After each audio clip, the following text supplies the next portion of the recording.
आप सभी को नमस्कार। तो मेरा नाम है सुसन्ना और आज के इस वीडियो में मैं आप लोगों को बताने जा रही हूँ कि प्रार्थना किस तरह किया जाता है। प्रार्थना में कैसे-कैसे शब्द बोलना बहुत ज़रूरी है ताकि हमारी प्रार्थना सुनी जाए। क्योंकि कई बार आपको भी पता होगा कि आपको लगता है कई बार अपने जीवन में कि मेरी प्रार्थना तो मैं कर रहा हूँ लेकिन परमेश्वर सुन नहीं रहे हैं। तो कई बार हम प्रार्थना सही तरीके से नहीं करते हैं और इस वजह से प्रार्थना का उत्तर हमें नहीं मिल पाता। तो अगर आप जानना चाहते हैं प्रार्थना किस तरह से किया जाता है और उसका सही तरीका क्या है, तो आप इस वीडियो को पूरा ज़रूर देखिएगा। और अगर इस चैनल पर आप नए आए हैं, तो चैनल को सब्सक्राइब ज़रूर करें, वीडियो को भी शेयर करिएगा। तो चलिए इस वीडियो को शुरू करते हैं।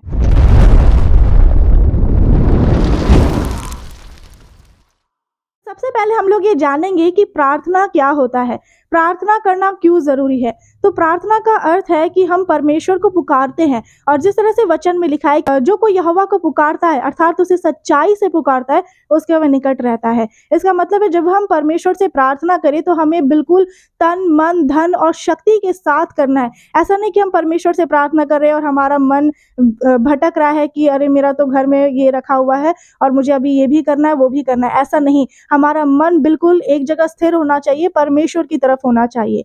और जब हम प्रार्थना करते हैं तो परमेश्वर से बातें करते हैं। तो आप जानते हैं कि आपके जो संसारिक दोस्त होंगे उनसे आप कितना बातें करते हैं, अपने मन की हर बातों को शेयर करते हैं या फिर आपके पूरे दिन में जो कुछ हुआ वो आप उन्हें बताते हैं। तो वैसे ही परमेश्वर परमेश्वर जो महान परमेश्वर है, इस पूरे दुनिया की सृष्टि करता है, उन्होंने कहा है वो आपके दोस्त हैं, वो आपके पिता हैं। तो क्या आप उनको अपनी हर मन की बातों को नहीं बताएँगे? वो यही चाहते हैं कि जब भी आप उनकी उपस्थिति में आए, अपने मन की हर बातों को खोलकर उनके सामने रखें।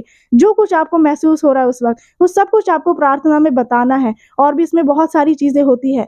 तो एक छोटे से शब्द में मैं आपको बताऊँ, एक छोटा-सा वाक्य में, तो प्रार्थना करना परमेश्वर से बातें करना है। और अब मैं आपको बताऊँगी कि प्रार्थना करना क्यों ज़रूरी है। क्योंकि बाइबल में तो लिखा है कि परमेश्वर हमारी माँगने से पहले ही जानते हैं कि हमारी क्या ज़रूरतें हैं। तो मैं आपको बता दूँ कि अगर आप परमेश्वर से प्रार्थना नहीं करेंगे, तो आप परमेश्वर से जुड़े नहीं रह सकते हैं, जो कि हमें जुड़े रहना है। अगर हम परमेश्वर से अलग हो जाएँगे, तो कोई भी काम हम नहीं कर सकते क्योंकि वो ही सच्ची दाखलता है और हम उनकी डालियाँ हैं। और जिस तरह से आपको पता है कि यदि डालियाँ दाखलता में बनी नहीं रहेंगी, तो वो फल नहीं सकती है। इसलिए ज़रूरी है कि आप परमेश्वर में बने रहें और प्रार्थना, वचन पढ़ना, आराधना, यही सारी चीज़ें आपको परमेश्वर से जोड़ती है। और जब आपका एक बॉन्डिंग परमेश्वर के साथ अच्छा होगा, तो आप देखेंगे कि आपकी प्रेयर लाइफ भी बढ़ेगी और आपके जीवन में सारी परिस्थितियाँ भी बदलेंगी क्योंकि प्रार्थना जीवन को बदलता है। प्रार्थना को आपको ये नहीं सोचना है कि एक छोटा-सा बात है, एक छोटा-सा काम है जो हमें करना है। प्रार्थना कोई साधारण चीज़ नहीं है। वचन में लिखा है कि धर्मी जन के प्रार्थना के प्रभाव से बहुत कुछ हो सकता है। आपको इस तरह प्रार्थना करना है कि दूसरों का जीवन बदल जाए।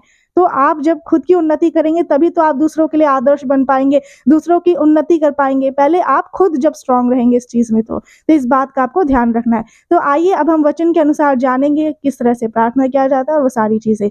तो वीडियो में बने रहें। तो जब हम बाइबल से पढ़ेंगे मत्ती 6 अध्याय का 5 में, तो उसमें लिखा है जब तू प्रार्थना करे।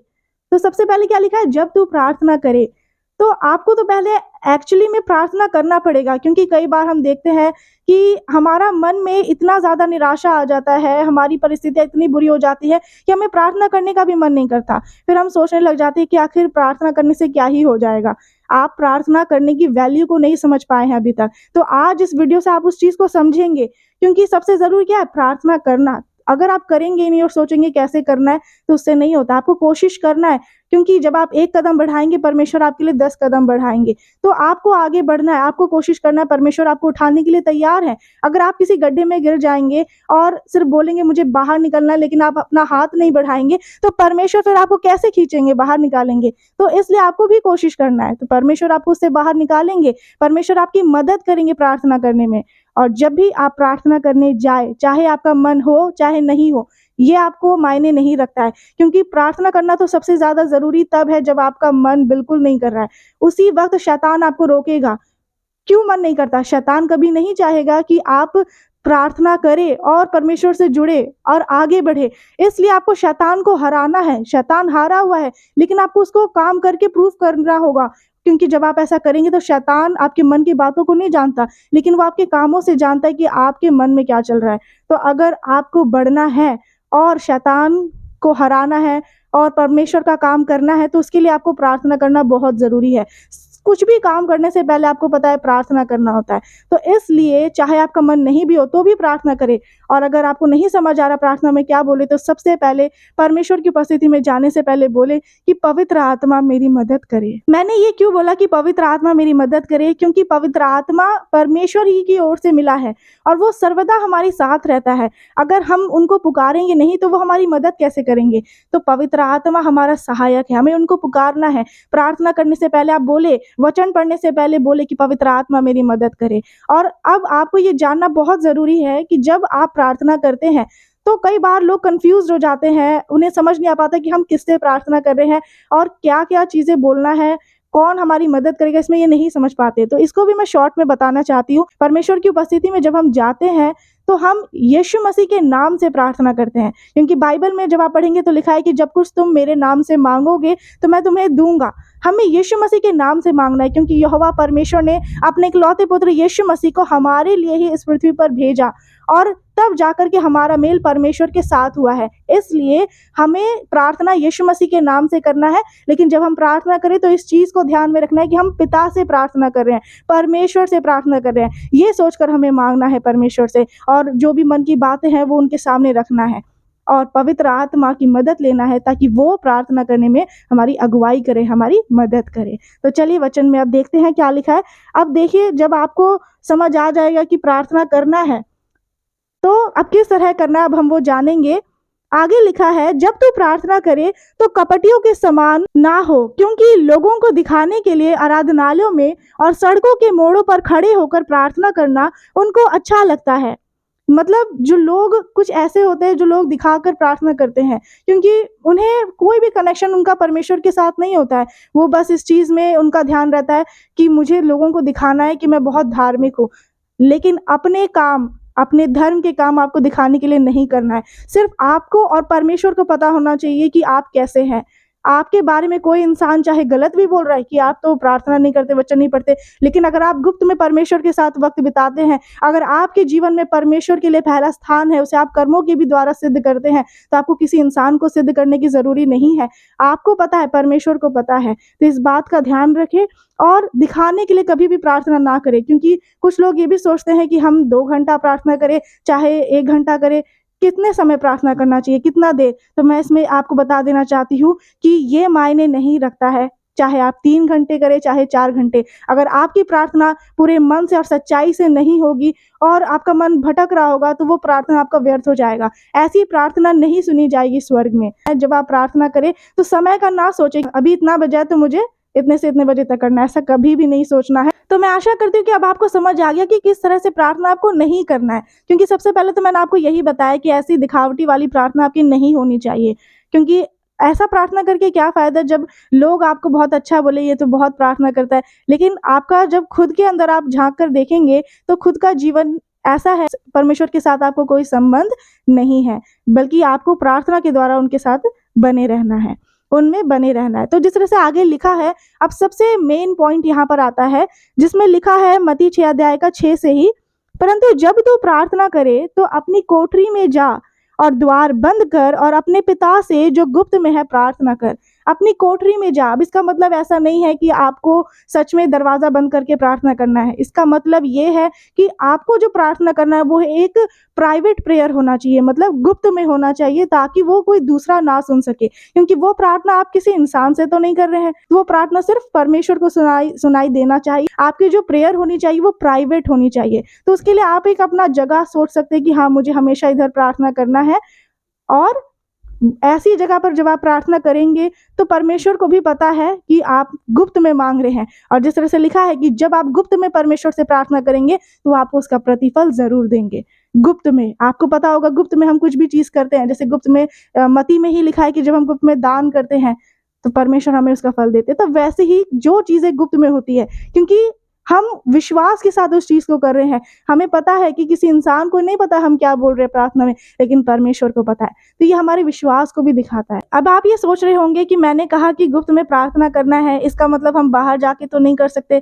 तो मैं आपको बता दूं, गुप्त वाला जो प्रार्थना होता है वो प्रार्थना परमेश्वर खासकर सुनते हैं, क्योंकि वो आप गुप्त में कर रहे हैं और साफ लिखा है कि परमेश्वर आपको गुप्त में प्रतिफल देंगे। जब आप प्रार्थना करते हैं तो ऐसा नहीं है कि उसी जगह पर आप करें, एक जो प्राइवेट आपका रूम एक जगह है, बल्कि बाइबल में ये लिखा है कि चाहे तुम खाओ, चाहे पियो, चाहे जो कुछ करो, सब कुछ परमेश्वर की महिमा के लिए करो। तो आपको ये ध्यान देना है, आप खाते पीते चलते अपना जो भी नौकरी कर रहे हैं, पढ़ाई कर रहे हैं, खाना बना रहे हैं, कहीं बाहर जा रहे हैं, तो वैसे भी आप प्रार्थना कर सकते हैं, क्योंकि हमें तो हर वक्त परमेश्वर की महिमा करना है, तो वो हम किसी भी तरह से कर सकते हैं। लेकिन एक जो तरीका होता है, एक स्पेशल प्रार्थना किस तरह किया जाता है जिससे परमेश्वर हमारी प्रार्थना सुनेंगे, वो यही तरीका है। अब हम आगे देखते हैं वचन में क्या लिखा है। प्रार्थना करते समय अन्य जातियों के समान बकबक ना करो, क्योंकि वे समझते हैं उनके बहुत बोलने से उनकी सुनी जाएगी, इसलिए तुम उनके समान ना बनो। तो परमेश्वर यहाँ क्या कहना चाह रहे हैं, हमें ऐसे लोगों की तरह नहीं बनना जो लोग सोचते हैं बहुत ज्यादा प्रार्थना में हम जब मांगेंगे तो ही परमेश्वर हमें देंगे, क्योंकि उनको लगता है कि अच्छे अच्छे शब्द बोलने से परमेश्वर हमारी सुनेंगे। लेकिन परमेश्वर उनकी भी सुनते हैं जो नहीं बोल सकते, जो गूंगे हैं, जो बहरे हैं, तो परमेश्वर उनकी भी सुनते हैं। तो इसलिए आपको ये नहीं सोचना है कि जब आप बहुत अच्छा भाषा में प्रार्थना करेंगे, जैसे इंग्लिश में, चाहे कोई और ऐसा भाषा में जो कि आपको लगता है कि परमेश्वर सुनेंगे, तो ये चीज़ गलत है। क्योंकि आपका बोली चाहे कैसा भी हो प्रार्थना में, परमेश्वर आपके मांगने से पहले ही, वचन में आगे क्या लिखा है, क्योंकि तुम्हारा पिता तुम्हारे मांगने से पहले ही जानता है कि तुम्हारी क्या आवश्यकताएं हैं। परमेश्वर पहले ही जानते हैं। इसलिए इस बात का ध्यान रखें कि प्रार्थना में जो कुछ बोल रहे हैं आप, वो पूरे मन से आपको बोलना है। ये नहीं कि आप कोई प्रार्थना को आप लिख लेंगे कि ऐसी ही प्रार्थना आपको करना है, रटा रटाया प्रार्थना भी नहीं करना है, या कोई आपको बोले कि इसी तरह से ये ही बोलना है, नहीं। हाँ, कुछ ऐसे शब्द होते हैं जो आप प्रार्थना में बोल सकते हैं, जो ज़रूरी हो, जो बहुत इंपॉर्टेंट हो, ताकि उससे जो आपके शैतान जो आपके जीवन में काम कर रहा है वो ना करे। लेकिन ऐसा नहीं कि आप पूरा प्रार्थना ही कहीं पर लिख करके रखे और वो ही बोल रहे हैं, ऐसी प्रार्थना परमेश्वर नहीं सुनते हैं। अब हम आगे वचन की ओर जाएंगे तो हमें पता चलेगा, एक परमेश्वर ने एक तरीका बताया, एक रीति बताया कि इस रीति से आप प्रार्थना कर सकते हैं। तो लिखा है, हे हमारे पिता तू जो स्वर्ग में है, तेरा नाम पवित्र माना जाए, तेरा राज्य आए, तेरी इच्छा जैसे स्वर्ग में पूरी होती है वैसे पृथ्वी पर भी हो। हमारे दिन भर की रोटी आज हमें दे, और जिस प्रकार हमने अपने अपराधियों को क्षमा किया है वैसे ही तू भी हमारे अपराधों को क्षमा कर, और हमें परीक्षा में न डाल परंतु बुराई से बचा, क्योंकि राज्य, पराक्रम और महिमा सदा तेरी है, आमीन। तो इस तरह से हम प्रार्थना कर सकते हैं। ये जो प्रार्थना है, ये एक ऐसा प्रार्थना है जो आपको हमेशा प्रार्थना करने के अंत में भी आप बोल सकते हैं, और ये एक रीति बताया हुआ है, तो ये भी बोलना जरूरी है। तो अब मैं आप लोगों को ये बताना चाहती हूँ कि आप लोग के मन में अगर ये प्रश्न है कि हमें कितनी बार प्रार्थना करना चाहिए, अब आपको पता तो चल गया कि कैसे प्रार्थना करना है, लेकिन कितनी बार, तो मैं आपको बताऊं कि बाइबल में तो लिखा है 7 बार, 3 बार, 2 बार, ये सब कर सकते हैं आप, क्योंकि परमेश्वर के दास लोग भी इस तरह से करते थे। लेकिन जब हम पूरे बाइबल का एक तरह से निचोड़ देखते हैं, पुराने नियम से नए नियम तक, तो हमें यही पता चलता है। पहला थिस्सलुनीकियों 5:17 में लिखा है, निरंतर प्रार्थना में लगे रहो। तो यहाँ पर क्या लिखा है, निरंतर। ऐसा नहीं बोला गया है कि आप सिर्फ एक बार प्रार्थना करें, 2 बार करें, और हो सकता है कि सिर्फ आप करते होंगे सुबह और शाम, या फिर रात में सोने से पहले। तो ये बहुत अच्छी बात है, क्योंकि हमें शुरुआत तो धीरे धीरे ही करना है। ऐसा नहीं है कि आप जब सीढ़ी चढ़ते हैं तो आप एक बार में ही नहीं चढ़ जाते हैं, पहले पहला कदम, दूसरा सीढ़ी, तीसरा, ऐसे चढ़ते हैं। तो वैसे ही अगर आप मसीह में नए हैं तो धीरे धीरे आप इस चीज़ को करें कि आप सुबह भोर को उठे, प्रार्थना करें 4 बजे। तो ये एक रूटीन बनाए, फिर धीरे धीरे शाम को करने लगे, फिर रात को। तो हमें धीरे धीरे फिर जैसे जैसे, अगर आप मसीह में बहुत पुराने हो चुके हैं, आप बहुत आगे हैं मसीह में, और विश्वास भी आपका मजबूत है, और आप चाहते हैं अपनी बुलाहट को समझे और परमेश्वर आपको अपनी महिमा के लिए इस्तेमाल करे, तो आपको ये समझ लेना है कि आपको प्रार्थना हर वक्त करना है। मतलब हर घंटा, हर मिनट और हर सेकंड आपको उनकी इस उपस्थिति में बने रहना है। अब ये कैसे हो सकता है? ज़रूरी नहीं कि आप स्पेसिफिकली एक जगह बैठेंगे तभी ऐसा होगा, कुछ भी काम करें उसमें आप कर सकते हैं। तो ये मायने नहीं रखता, क्योंकि बाइबल में साफ लिखा है, निरंतर प्रार्थना में लगे रहो। ऐसा भी नहीं होना है कि सिर्फ आज आप बहुत ज़्यादा एनर्जेटिक हो गए कि मुझे तो प्रार्थना करना है और मुझे आत्मिक उन्नति करना है, तो आज आपने पूरे दिन प्रार्थना किया, वचन पढ़ा, सब कुछ किया, कल आपके अंदर फिर से आलसीपन आ गया और फिर आप बोलेंगे अब तो मुझसे नहीं हो सकता, आप छोड़ देंगे प्रार्थना करना, फिर प्रार्थना करेंगे, फिर 2-3 दिन नहीं करेंगे। ऐसा आप में नहीं होना चाहिए, क्योंकि निरंतर का मतलब होता है कंटिन्यूअली, मतलब कि आपको करते ही रहना है, आज करना है, कल करना है, ये हर दिन का काम होता है। ऐसा नहीं कि कोई एक स्पेशल डे है जिसमें आपको करना है सिर्फ और बाकी आप कुछ भी कर सकते हैं। जैसे आज लोग सोचते हैं कि जो हफ्ते में 7 दिन होते हैं, तो सिर्फ एक रविवार का दिन हम चर्च जाते हैं तो सिर्फ उस दिन सब कुछ करेंगे, बाकी दिन अपने मन की मर्जी करते हैं। ऐसा नहीं होना चाहिए, क्योंकि हमें हर दिन हर वक्त परमेश्वर की महिमा करना है, उनसे हम प्रार्थना कर सकते हैं। अब जैसे कि आप लोगों ने देखा अभी तक कि हमें किस तरह से प्रार्थना करना चाहिए, कितने बार करना चाहिए। अब प्रार्थना में एक सबसे ज़रूरी चीज़ क्या होता है जो हमें बोलना है, वो है शैतान की युक्तियों को बांधना पड़ता है। क्योंकि अगर हमारी प्रार्थना एक साधारण है कि हम माफ़ी मांग लिए, धन्यवाद कर लिए, क्योंकि ये तो ज़रूरी है प्रार्थना में करना, लेकिन उसके बाद हम लोग शैतान की युक्तियों को नहीं बांधते, उसे कैंसल नहीं करते हैं, तो शैतान भी हमें प्रार्थना करने नहीं देगा। तो ये बहुत ज़रूरी है। और ऐसा करना क्यों ज़रूरी है? इसी को कहते हैं आत्मिक युद्ध में होना। क्योंकि जब आप इफिसियों 6 अध्याय का 18 में पढ़ेंगे, तो लिखा है, हर समय और हर प्रकार से आत्मा में प्रार्थना और विनती करते रहो। ये आत्मा के 9 हथियार में बातें बताई गई है। जो आत्मा के 9 हथियार परमेश्वर ने बांधने के लिए कहा है, वो ही है ये हथियार। अगर आप प्रार्थना नहीं करते, इसका मतलब आप आत्मिक युद्ध में नहीं है। क्योंकि अगर हथियार में से आप खुद सोचिए, आप युद्ध लड़ने जा रहे हैं, आपने सारे सामान ले लिए युद्ध के लिए, लेकिन एक तलवार नहीं लिया, तो आप उससे हार जाएंगे, क्योंकि आपके पास एक कमी हो गई हथियार की। उसी तरह से जब आप इस आत्मिक युद्ध में है, ये युद्ध शारीरिक नहीं है, क्योंकि बाइबल में साफ लिखा है, हमारा जो मलयुद्ध है वो लहू और मांस से नहीं है, परंतु उन प्रधानों से, अधिकारियों से है जो आकाश में है। तो आपको हवा में लड़ाई करना है, तो प्रार्थना में भी आपको क्या करना है, एक फायर प्रेयर जिसे कहते हैं, वो आपका होना चाहिए। क्योंकि अगर ये नहीं होगा, इसका मतलब आप आत्मिक युद्ध में तो हैं, लेकिन वो हार जाएंगे। पर हमें आत्मिक युद्ध में रह करके शैतान को हराना है, और ये तभी संभव होगा जब आप इस तरह से प्रार्थना करेंगे। और मैं आपको बताऊंगी कि क्या क्या शब्द बोल करके इसमें हम शैतान की युक्तियों को बांध सकते हैं। और मैं आप लोगों को सबसे ज़रूरी चीज़ अब बताने जा रही हूँ, जो ये है कि आपका जो प्रार्थना होना चाहिए उसमें क्षमा मांगते हैं आप अपने गुनाहों के लिए, उसके बाद धन्यवाद देते हैं, उसके बाद अपनी मन की हर बातों को बोलते हैं, उसके बाद शैतान की युक्तियों को बांधते हैं। लेकिन इससे भी ज़्यादा ज़रूरी एक और चीज़ है, वो है परमेश्वर का वचन। वचन, क्योंकि बाइबल में लिखा है, आदि में वचन था, वचन परमेश्वर के साथ था, और वचन ही परमेश्वर है। अगर आपकी प्रार्थना वचन के द्वारा नहीं है, तो आप सही रीति से प्रार्थना नहीं कर पाएंगे, वो एक सामर्थी प्रार्थना नहीं कहलाएगी। क्योंकि अगर आपको सचमुच शैतान का सामना करना है, आगे बढ़ना है परमेश्वर के रास्ते में, तो वचन को याद रखना भी जरूरी है, और उसके द्वारा प्रार्थना करना भी जरूरी है। अगर आपको वचन पढ़ते ही नहीं है, तो याद कैसे रहेगा? वचन को लिखे भी, जैसे आप प्रतिदिन बाइबल पढ़ रहे हैं, जो भी आपने वचन पढ़ा, 1 अध्याय 2 अध्याय जो कुछ भी, आप उसे लिख कर रखें, उस पर अंडरलाइन करें, उसके बाद उस पर ध्यान लगाए कि आज आपने वचन पढ़ा, इसके द्वारा परमेश्वर ने आपसे कैसे बात किया। उसके बाद आपको वही वचन को प्रार्थना में बोलना है। जैसे अगर मैं आपको एक उदाहरण से बताना चाहूँ, तो लिखा है बाइबल में मत्ती 7 अध्याय का 7 में, मांगो तो तुम्हें दिया जाएगा, ढूंढो तो तुम पाओगे, खटखटाओ तो तुम्हारे लिए स्वर्ग का द्वार खोला जाएगा। तो आप बोल सकते हैं कि इस वचन के द्वारा मैं मांगता हूँ कि परमेश्वर आप मुझे बुद्धि दे, ज्ञान दे, समझ दे। इस तरह से इसे कहते हैं वचन के द्वारा प्रार्थना करना। तो इस बात का ध्यान रखें। और अब मैं आप लोगों को बताना चाहती हूँ, जो लोग मसीह में नए हैं, जैसे बहुत लोग अभी अभी मसीह में आए हैं, या जितना भी समय आपको हुआ है वो मायने नहीं रखता। मायने ये रखता है, कुछ लोग सोचते हैं हम लोग तो 10 साल से मसीह में हैं, 15 साल से, चाहे आप बॉर्न क्रिश्चियन भी क्यों ना हो। मैटर ये करता है कि आपका विश्वास कितना यीशु मसीह पर मजबूत है। इसलिए आपको इस बात पर ध्यान रखना है कि आपको अपने विश्वास को बढ़ाना है, धीरे धीरे उसे मजबूत करना है। तो अब मैं आपको यही बात बताना चाहती हूँ, कुछ ऐसे शब्द जिसको आपको प्रार्थना में आप बोल सकते हैं, ये शब्द का इस्तेमाल आप कर सकते हैं।